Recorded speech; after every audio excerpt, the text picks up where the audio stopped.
आज मंगलबारको दिनमा दुईवटा फिल्महरुको गोरु चुटाई भिडन्त हुँदैछ। चलचित्र आबाट आमा र ओ रोमियो एकतर्फ पल्सा सिंगल सिंगल भिड्नका लागि हात यस्तो गरेर बसेका छन् भने अर्कोतर्फ ओ रोमियो यानी शहीद कपुर यस्तो गरेर सिंगल सिंगल भिड्नका लागि बसिरहेका छन्। आजको दिनको एडभान्स बुकिङमा दुईवटै फिल्मको देखाउने छौं। कसले बाजी मारेको छ, कसले धमाका गरेको छ, दुधका दुध पानीका पानी यो भिडियोमा हामी तपाईहरुलाई दिन गइरहेका छौं।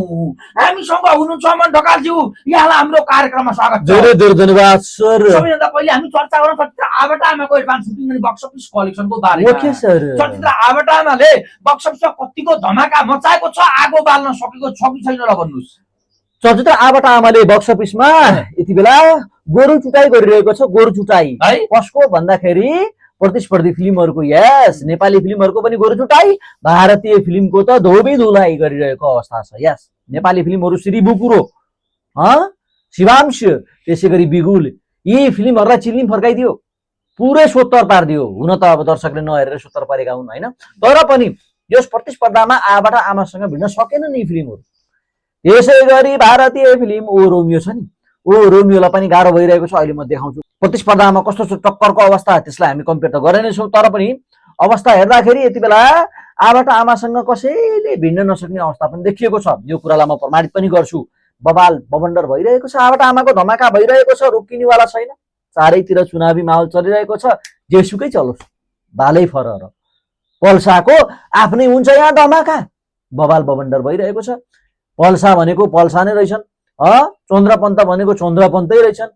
फिल्मले धमाका गर्छ, यो स्वाभाविक कुरा हो। यो चलचित्रको बक्स अफिस कलेक्सनको विषयमा चर्चा गर्ने भने हिजोको दिनसम्ममा यसले करिब करिब 9 करोड 30 लाख बराबरको कलेक्सन गरेको हुन्छ भन्ने अनुमान लगाएको छ। कति अरे 9 करोड 30 लाख। 9 करोड 30 लाख। अब आज मंगलबार डिल डेको दिन, आजको दिनको एडभान्स बुकिङ कस्तो छ एक्चुअली सर हेरौँ क्यूएफएक्स मा, नेपालकै सबैभन्दा ठुलो मल्टिप्लेक्स चेन क्यूएफएक्स मा। ल देखाउनु सर कस्तो छ हेरौँ। ओके दा हेर्नुस् है त, दामोलीदेखि हेर्न सुरु गरौँ। चलचित्र आबाट आमाको हेरौँ है त। है सेतो खाली छ आज किन हो सर? शिवेर आज मंगलबार त आज मंगलबार अलि बवाल हुनु पर्ने हो। बिहान तर एउटा कुरा के बुझ्नुस् भन्नु न, 1 बजेपछि के दिउँसो 1 बजेपछि बवाल हुन्छ के। ओके ओके अब ढुकाउनुस् के सर। हो त म ढुक्कै छु। सिनेफ्लिक्स स्टोरीमा हेरौँ। अलिले आयो, मलाई विश्वास छ के च्वास आयो, च्वास आयो। तर दिउँसो पल्साका फ्यानहरु कस्तो हुन्छन् अरे यसरी के हलमा के कसरी टिकट काट्छन् अरे। ओ यसरी, ओ त्यसै टिकट काट्छन्। अन द स्पट डेन्जर जान्छ के। डोर सेलिङ बवाल हुन्छ नि। हेरौँ काठमाडौँमा, काठमाडौँ भक्तपुरमा हेरौँ त। आयो आयो रातो आयो, रातो ओइ आयो, रातो आयो, डेन्जर हाइट साइन्स सेन्टरमा हेरौँ त। खासै आएन। सिटी स्क्वायरमा ओइ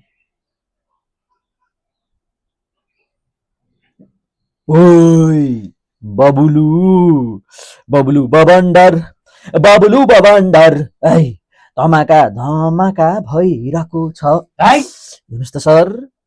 सर तपाईँ हेर्नुस् के सर। हेर्दैछु सर मैले धासु तरिकाले रातो हेर्नुस् के सर। रातो धासु हेर्दैछु धासु। रेड हेर्नुस् है तपाईँलाई देखाइरहेको। Red red colour red. ए आमा पल्साले है डेन्जर हान्छन् यार, मार्रा हान्छन् यार। यस्तो चाहिँ मंगलबार अझै बवाल त हुनुपर्ने हो। एक्सपेक्टेसन त मेरो अझै हाई थियो, त्यस्तो चाहिँ अलि भइरहेको छैन, तर पनि हल्का फुल्का चाहिँ देखिएको छ है। तर मलाई विश्वास छ दिउँसो 1 बजेपछि राको बल्छ, एक टाक्लाकै 1 बजेपछि चाहिँ बवाल हुन्छ। किनभने अलि सुतिरहेछ नि त मान्छे। टिकट पाइन्छ भनेर पनि होला सायद एडभान्स बुकिङ नगरेको। टिकट नपाइने भए पहिले किन्ने भन्ने हुन्छ हैन। अब आज त पाइन्छ, अब 19 दिनसम्म आइसक्यो भनेर पनि होला हैन। अब हेरौँ त। वे ये नेपालगञ्जमा नेपालगञ्जमा त 6 वटा सोध्छ यार। डेन्जर। यसित शहीद कपुर कट्टु समातेर भाग्ने भए। शहीद कपुरलाई त कट्टु समातेर भाग्नु पर्ने अवस्था बनाइदियो त यार ओ रोमियोले त। तेरी काम गयो गयो गयो गयो गयो सब फिल्महरु गयो। हेर्नुस् त। अब नारायणघाटमा हेरौँ त। नारायणघाटमा ओइ सेतो के हो? ओइ सेतो, ओइ सेतो छ के गर्ने यार। अलि सोचे जस्तो अलि नभएको कि जस्तो लाग्यो। यो सेतो आफल्ट आयो क्या हैन हैन नारायणघाटमा। तर 1 बजेपछि रातो हुन्छ। 1 बजेपछि डेन्जर हुन्छ के। 1 बजेपछि आशा सके मलाई। आज 1 बजेपछि फेरि म ल्याउँछु नि भिडियो यसको एडभान्स बुकिङको। ओके हेर्नुस् है सर। हेर्नुहोस् के सर, पोखरामा हेरौँ त, पोखरामा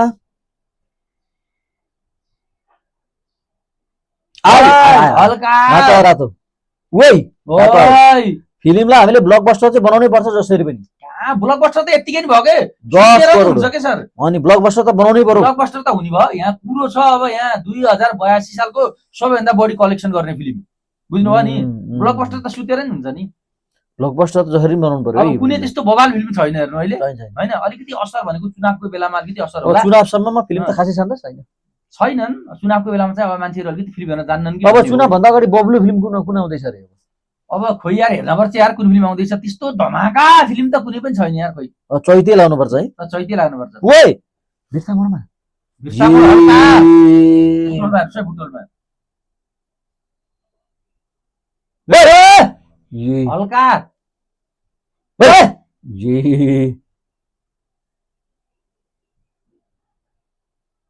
यस्तो अवस्था छ।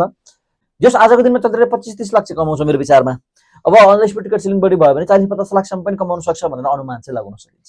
सही हो सही हो सही हो। अब हामी चर्चा गरौँ शाहिद कपुरको फिल्म ओ रोमियोको बारेमा है त। अब यो भारतीय फिल्म हो। भारतीय फिल्मको बारेमा हामीले खासै चर्चा त गर्दैनौँ हाम्रो च्यानलमा। तर फ्यानहरूले चाहिँ धेरै जसो होइन प्रतिस्पर्धा गराउनु पर्यो कसले बाजी मारेको छ भनेर यहाँ चर्चा धेरै भयो होइन। त्यसैले आज हामीले प्रतिस्पर्धा गराउँदैछौँ के आबाट आमाको भन्दा डेन्जरै धमाका गरेको छ त ओ रोमियोले। रातो रातो गरेर पुरै बक्स अफिस हल्लाएको छ। के छ अवस्था ल भन्नुहोस्। अब यस्तो छ ओ रोमियोको अहिले हालत पतला भएको छ। हालत पतला है गलत आदमी से गलत टाइम पे पंगा ले लिया रे बाबा भएको अवस्था छ। है पल्साको फिल्म आबाट आमा नभएको भए चाहिँ अलिकति धमाका पनि मचाउन पाउँथ्यो होला। तर अब यो फिल्म भइसकेपछि यसले एक छत्रको राज गरिरहेको बेलामा चाहिँ ओ रोमियो अहिले ओजेलमा परेको देखिएको छ। नेपालमा जुन कलेक्सन गर्नुपर्ने थियो त्यो अनुसारको गर्न सकिरहेको छैन ओ रोमियोले। अहिले हालत पतला भइरहेको छ। हालत पतला प्रतिस्पर्धामा त पल्सालाई त अलिकति पनि जित्न सकेको छैन। यस्तो अवस्था छ। एकचोटि हेरौँ न त त्यही पनि फेरि पत्याउँदैनन् होला यहाँ होइन। एकचोटि सर र म एडभान्स पुग्नु देखाउँछु ओ रोमियोको सर। ओके सर देखाउनुहोस् ल। ल हेर्नुहोस् है सर ओ रोमियोको कस्तो छ स्थिति। बवाल भनेको त सेतो सेतो सेतो जे आमा सेते हो नि त जताततै सेतो सेतै आँपल्टा सेतो। पल्साको त कमसेकम अलिअलि त रातो छ हो त नि। यसको त हो नि त यो त के हो त नि माखो माखो भुत्दै रहन्छ हलमा हैन। हालत पतला हुन त अब शाहिद कपुरको फ्यानहरू अब अलिकति होइन के अरे कमै छन् नेपालमा। कमै छन् हो। अब शाहरुख खानहरू होइन त्यसपछि प्रभासहरू यस्ताको फिल्म आयो भने अलिकति हुन्छ। त्यही पनि राम्रो फिल्म फेरि राम्रो फिल्म त कसका चल्छन् र यहाँ। प्रभासको त्यत्रो त्यो त्यस्तो बिग बजेट मुभी त चलेन हैन। राजा साहब त चलेन। आजकल त कब्बु कसैले नि हेर्दैन के। जसले नि राम्रो फिल्म हेर्ने हो। पैसा खर्च गरेर कन्टेन्ट बवाल हुन्छ भन्नु पनि बेकार हो कि हैन र। ल हेर्नुहोस् प्रतिस्पर्धामा आबाट आमालाई त जित्न सकेको अवस्था छैन। ल सक्छ यार। आबाट आमाले त धोबी धुलाई गोरु चुटाइ गरेको छ। राम धुलाई गरेको छ। राम सबै सेतो यहाँ पल्टाइसकेछ त फिल्म। सबतिर सेतो छ। हुन त सो त रहेछ अझै पनि होइन राम्रै सो रहेछ। कता कता कुनै कुनै रातो रहेछ नत्र भने प्रायः सो पल्साको जति सो चाहिँ छैन। पल्साको जति सो पनि छैन पल्साको त्यही रातो पनि छैन।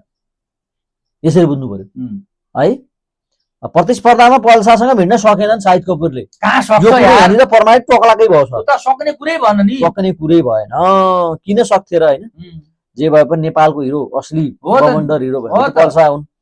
अब भारतको शाहिद कपुर हुन त भारतमै पनि शाहिद कपुरका फिल्म चल्न अलि गाह्रै छन्। यस स्टारडम अलि बवाल छैन कि त्यो पहिला पहिला बवाल हो आजकल। तर फेरि शाहिद कपुरलाई एक्टिङ चाहिँ बवाल एक्टिङको चाहिँ अलिकति बवालै मानिन्छ। एक्टिङ त गर्छ। एक्टिङ डेन्जर गर्छ शाहिद कपुर। त्यो कबीर सिंहमा हेर्नु कस्तो गरेछ। डेन्जर गर्छ एक्टिङ। त्यो जेकी श्राफको छोरोहरू भन्दा त डेन्जर हो। वरुण धावनहरुको त कम्पेरिजनै हुँदैन शाहिद कपुरसँग त। यस्तो हान्छ शाहिद कपुरले त एक्टिङ त। मान्छे फिस्टाङ फिस्टाङ भयो भने एक्टिङ त कडा हान्छ नि फेरि। खतरा छ एक्टिङ त। एक्टिङ अनुसारको अलि फिल्म चाहिँ चल्दैन हैन। पल्सासँग त भिड्न त गाह्रै छ। गाह्रै छ नि यार। पल्सासँग भिड्नु त सपनामा नि नसोचे हुन्छ के। अब चारैतिर सेतै रहेछ। ल हैन के यार मैले कमेन्टमा देखेको थिएँ के पुरै डेन्जर छ रातो रातो छ भन्ने सुनेको थिएँ। कहाँ भयो रातो खोइ छैन रातो देख्दिन त अनि रातो छोरो मुसु माखो भुट्लो केही छैन त अनि। पल्साको फिल्मको त डोर सेलिङ नै हुन्छ नि बाबा। त्यो हिसाबले आज चाहिँ प्रतिस्पर्धामा ओ रोमियोलाई राम धुलाई गरेर पल्साको फिल्म आबाट आमाले राज गरे देखिएको छ। यो चाहिँ प्रष्ट मात्रामा यही कम्पेरिजनबाटै देखिएको छ सही हो अनि अन्तिममा के भन्न चाहनुहुन्छ? अन्तिममा मेरो सन्देश यही छ, नेपाली चित्र माया गरौँ, नेपाली चित्र साथ सपोर्ट दिउँ। विशेष गरी तपाईँहरू चाहिँ आजको दिनमा कुन फिल्म हेर्नुहुन्छ कमेन्ट बक्समा लेख्न नबिर्सिनु होला। तपाईँ चाहिँ कसको फ्यान हुनुहुन्छ पनि कमेन्ट बक्समा लेख्न नबिर्सिनु होला। अर्को भिडियोमा फेरि यस्तै film review box office collection video ल्याउँछु। त्यतिसम्मको लागि have a good time. Bye-bye.